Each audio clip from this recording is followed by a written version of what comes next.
حضرت ابو ربی فرماتے ہیں کہ میں نے ایک گاؤں میں ایک نیک عورت کی شہرت سنی جس کا نام فضا تھا۔ میں اس کے گاؤں میں گیا اور اس کی تحقیق کی تو مجھے لوگوں نے بتایا کہ اس کے یہاں ایک بکری ہے جس کے تھنوں سے دودھ اور شہد دونوں نکلتے ہیں۔ مجھے یہ سن کر تعجب ہوا۔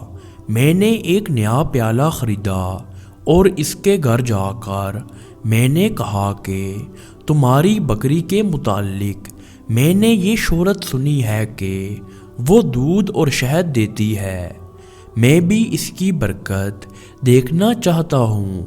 اس نے وہ بکری میرے حوالے کر دی۔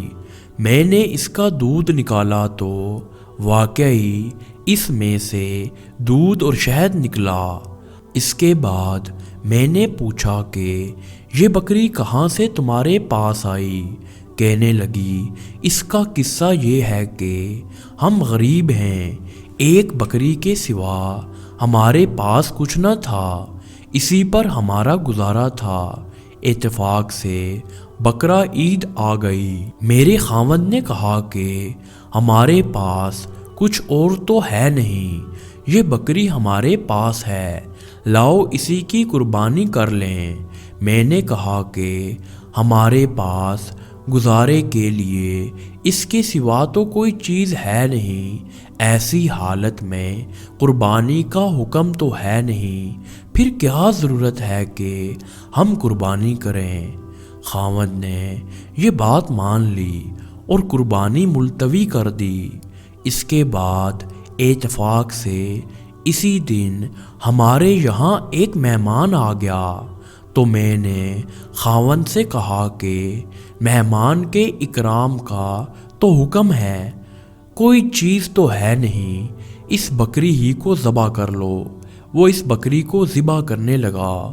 مجھے یہ خیال ہوا کہ میرے چھوٹے بچے اس بکری کو ذبح ہوتے دیکھ کر رونے لگیں گے، اس لیے میں نے کہا کہ باہر لے جا کر دیوار کی آڑ میں ذبح کر لو، بچے نہ دیکھیں۔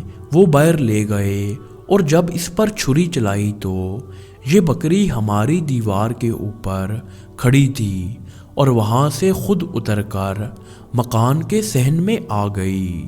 مجھے یہ خیال ہوا کہ شاید وہ بکری خاوند کے ہاتھ سے چھوٹ گئی۔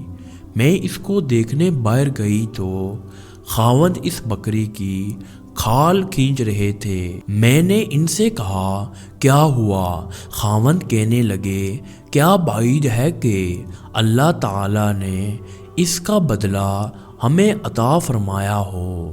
یہ وہ بکری ہے جو دودھ اور شہد دیتی ہے، یہ سب کچھ محض مہمان کے اکرام کی وجہ سے ہے۔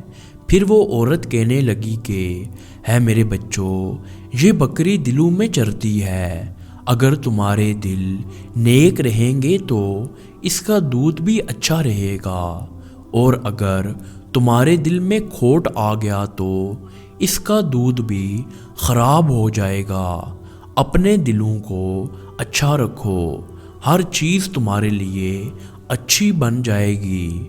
بڑے تعجب کی بات ہے کہ ایسی ہی بکری گھر میں آ گئی جس کا قصہ میں نے سنایا۔